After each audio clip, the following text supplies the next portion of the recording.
From WFRV TV, Local 5, serving Northeast Wisconsin, including Green Bay, Fox Cities, and the Lakeshore. This is Newsmaker Sunday. Good morning. Thank you for joining us for Newsmaker Sunday. I'm Tom Zalaski. Well, the weather is here. It is cold. It is snowing. And for the homeless, they struggle to find a warm and inviting place to stay. And that's why there are such places as the new community shelter in Green Bay. And joining us this morning, the new community shelter's Chief Executive Officer, Terry Refsgaard. Terry, good morning. Nice to have you back. You have been on this show a number of times. And thank you for inviting me. Always nice to see you. Before we get into the nuts and bolts of the new community shelter, how about the nuts and bolts of Terry Refsgaard? It seems that you have been ever since I've been in this town, involved in some sort of human services. What has been your path to where you are today? You know, actually, I started out as a volunteer for Special Olympics for a bowling tournament. I don't know how to bowl. I didn't know then, but I was a scorekeeper. So imagine what a value I was. But I started volunteering for more things, and lo and behold, I was offered a job part-time. I accepted that, and through the years, 15 years later, I left there as the director of that program and moved to the new community shelter. And new community shelter, it is so much more than a place where somebody can lay their head and get a warm meal. It really is. Yeah, explain that. You know, we're program focused, we're rehabilitation focused, and that is so important. And one of our staff put it in a way that when you speak of someone experiencing homelessness, what they're doing is they're actually between homes. They're homeless at the moment, but you cannot mark them or, you know, as homeless for the end of time. So that's how we look at people, and that's how we treat people respectfully, as to, you have dreams, I'm sure, you have goals. Let's talk about those. Who were you before you became homeless, and who do you want to be tomorrow? And let's work on that together. What's the mission of the community shelter? The mission is, I think, to take someone in who's hit bottom and convince them that you can be who you used to be, you can be who you want to be, but it's going to take a lot of work. Yeah, you have seen so much with new community shelter, history of the place. 20 years ago, you opened up a facility on Mather Street. You since expanded because of a nice capital campaign that you had, a successful one. Quite the history for that organization. You've been there to see it through. You've guided it through most of the way. Through your eyes, how has this organization evolved from when you first started with it? Well, I think the one thing we've done is kept pace with homelessness. What's causing homelessness? Because it's not the same as it was 20 years ago. Yeah. What does the face of homelessness look like? It's different, it's older, it's less healthy. And we've kept tabs on that, and we've gotten input from the people who have stayed with us as to, is this program working for you? What's worked, what hasn't worked? What should we have that we don't have? So our program director is constantly doing that. So our program has evolved over time based on the input from people who are staying with us and have stayed with us. Thinking back to all those years that you started with the community shelter, did you think back then that we would have such an overwhelming need for your services here in 2024, 2025? No. No. No, but a lot has occurred in the world since then, in the past 20 years, you know, so people have lost jobs, we've had COVID, we've had, you know, a lot of things have affected us that, you know, those of us that may be living on the edge fall off the edge quite a bit easier than you and I do. Yeah. So it doesn't take much. Maybe a job loss, then you lose your apartment, or you have to make a choice. You can make your car payment or you can pay your rent. You keep your car because you can sleep in your car. Sure. You know, so there's choices that you and I will never have to make. How many do you serve in the course of a year? I'm guessing around, in shelter, probably about 1,200. Over the course of a year. And how are you funded? Mostly from our community. I think it's 89% from this community, which I'm so very proud of. That tells me people understand what we do and they support what we do.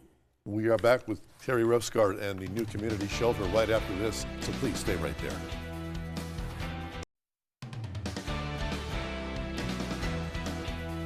We are back now with Terry Refsgaard from the new community shelter in Green Bay. Terry, with winter coming on now, what's the most critical need that you fill? I think we're a safe place for people to be during the winter. There's kind of a misnomer almost where people kind of think when the temperatures get cold, that's when people start coming to the shelter. People actually, with the weather reports yesterday, that's when people move around because they want to be, they have to be where they're going to be once the temperatures drop. Right. And throughout the cold, brutal winter, if you're having your nephew sleep on a couch in your house, it's not going to be the day that it's 2 below that you're going to say you have to go. So in many cases, wherever people are, when that brutal cold hits, that's where they're probably going to be for a while. That's where they are. Are you year-round? Yes. You are? Yes.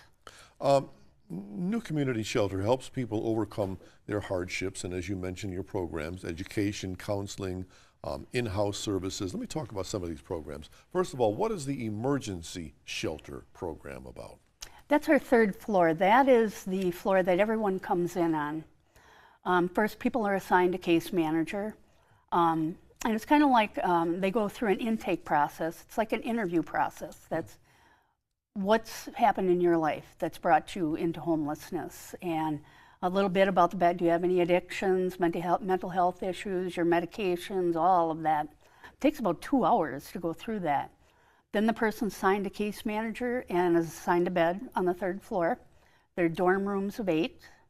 And the next day they meet with their case manager and, okay, what's occurred? What do you want to work on? And then it's up to the resident to do the work. The case manager kind of walks beside, but the resident does the work. This is so much more involved than what other people think out there. Yes. People think that a homeless person feels the cold, says, I need a place to stay, walks in your door and says, I'm cold. And you go, there's a bed right there. Yeah. And it's a whole lot more than that. It is. It's a program. It's not you can't come in tonight, go away for 3 days and then come back. It's a program. Yeah. How about your transitional living program? Those are single unit apartments on our 2nd floor. We have 20 of them, and 5 are designated for veterans. So individuals they pay a program fee, and they can stay in those apartments up to 23 months. Nobody knows that. I know. You know that, but the general public doesn't. You know, it's if we could have 100 more of them, it would be great. Yeah. How about the community meal program? Oh, that's a patchwork quilt in itself. That's where we have about 150 volunteer groups. We serve supper every night, 365 nights of the year, and we serve lunch on weekends and holidays. We go off of the Salvation Army, so we don't duplicate. Yeah. We serve, I think now, about 180, 190 people every single meal. And that's like a wedding, you know. Right. It's unbelievable, which we could not do without the help of the community with that. That's churches, clubs, organizations, families, you know, you name it. And who is this open to? Who can come in for a meal? Anybody in our community who would otherwise go hungry. All we ask is that you're peaceful and you're sober. And who's cooking the meals? And where's all this food coming from? A lot of the groups are churches. They're coming in. They'll either bring the meal in cooked and then serve it, or they'll bring the food in, cook the meal, then stick around and serve it, or they'll cook the meal and another group will come in and serve it. So it is very much a patchwork quilt, the way the whole thing works. Yeah. Do you ever, God forbid, run out of food, not have enough for your crowds? Never have. In 30 years, never missed a meal. Good restaurant. Yes, Wow. it is. All right, we are back with more with Terry Refsgaard and the new community shelter right after this. Please stay right there.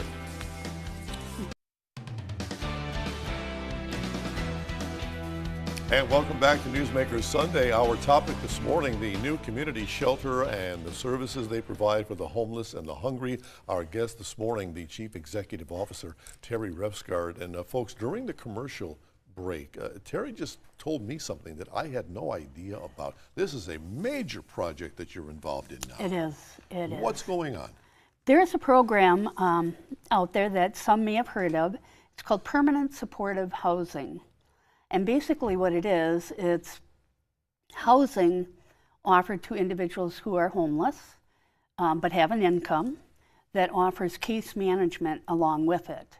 So we find that there are people that come through our program, the emergency program and then the transitional living program, and many go out there and do just fine.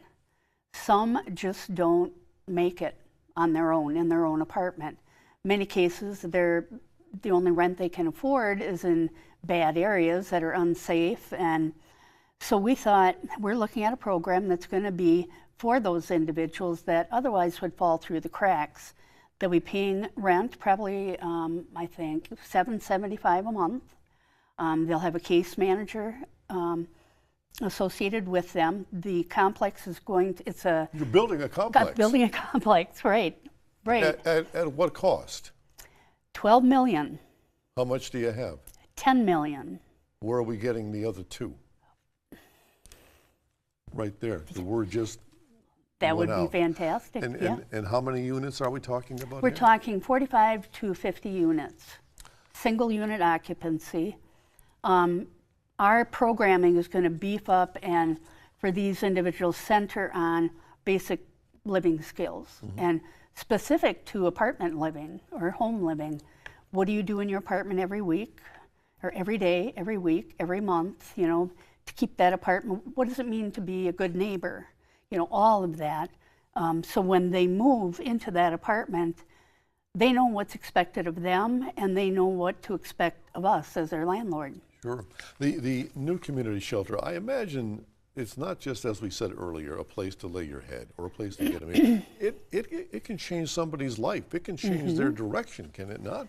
It can. It can. And some people, you know, the old standby of, you know, getting someone into shelter and then the goal of just get a job, just get a job and then just get an apartment. We changed that way of thinking for our organization probably about 5 years ago. Instead of getting a job, let's get a career. Let's talk about a career. And then let's look long and hard for an apartment that suits you. Well, you know, the rents went sky high and the lack of, so there's affordable housing out there, but it's still, some people just need that case management attached to someone to check on them. Are you doing okay? Is your apartment doing okay? You know, just the safety net is what I always call it. You do have a hard and fast rule, no drugs, Exactly. no alcohol. Exactly. If, let's say it's 35 degrees below zero, I come in, I've got alcohol on my breath. Do you just toss me out to the street? No, we will get you somewhere else that's more appropriate for you. Okay, it's just that Yeah, we will never turn someone away and send them down the street. No, never. And so I take it residents are given a set of expectations Oh, when they yes, first come yep. to you. Are your clients surprised at what's available to them? Because I take it a lot of your clients would come in your door thinking only in terms of a warm place to stay and a meal. And then you roll out this red carpet of all these programs available. Well, you and I might look at it as a red carpet. One gentleman that stayed with us not too long ago didn't like the structure. He said this place is like a prison. You have to do this, you have a chore to do, you have a curfew, you have, you know, sobriety, all of this. It's just like prison. And he was saying that quite a bit. And I noticed about a month ago he left. And we have people fill out an exit survey. And on that exit survey, what helped you the most while you were here? The structure. kept me sober while I was here. So, you know, sometimes we don't know until we live through it that, oh yeah, I guess they must know something. Yeah, he didn't know what he needed. Right, Yeah. right. How many can you handle at once 118. on any given night? Yeah. All right, we are back to wrap up with Terry Refsgaard and the new community shelter after this, so please stay right there.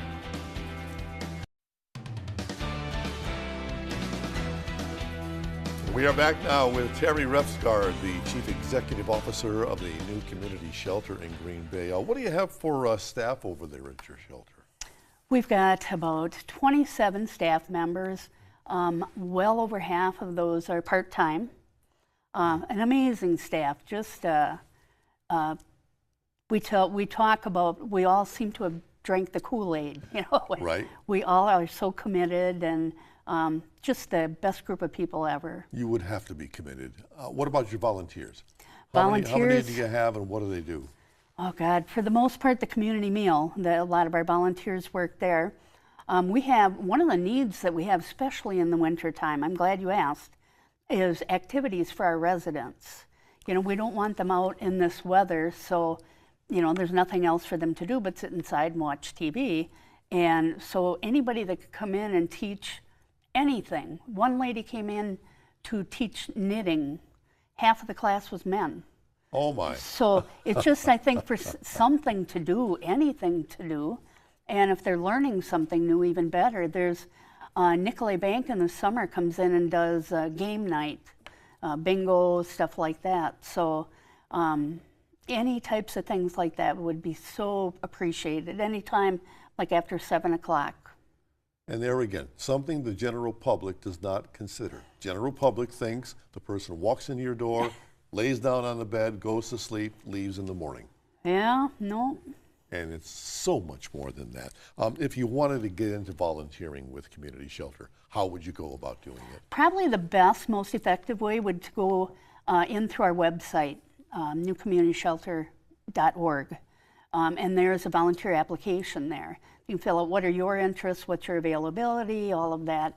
Otherwise, give a call to me, come in, take a tour.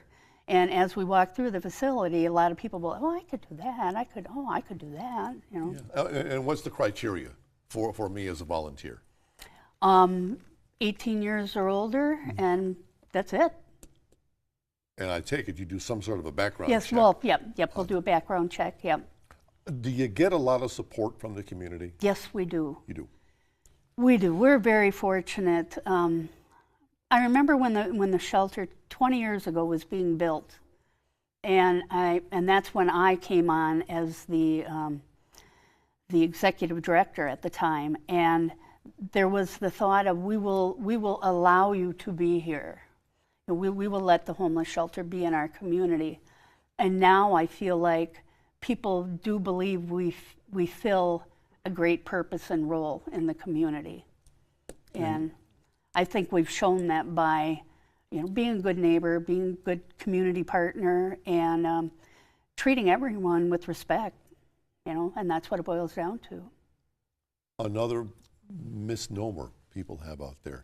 These people who are coming to see you are not people who have hit rock bottom or are just down and out. They are people who 2 weeks ago had a job or had an apartment. Some may have. We're doing okay. Some may have some. I mean, we had a lady that was in her 50s, her late 50s, worked for a larger corporation in Green Bay, and her supervisor came in one day and said, "You don't fit in the future plan." So she lost her job. Mm-hmm. She lived off her savings, her retirement. She eventually lost her apartment, and all she had left was her car, and felt just terrible coming into a homeless shelter and not knowing that was probably the best thing she could have done.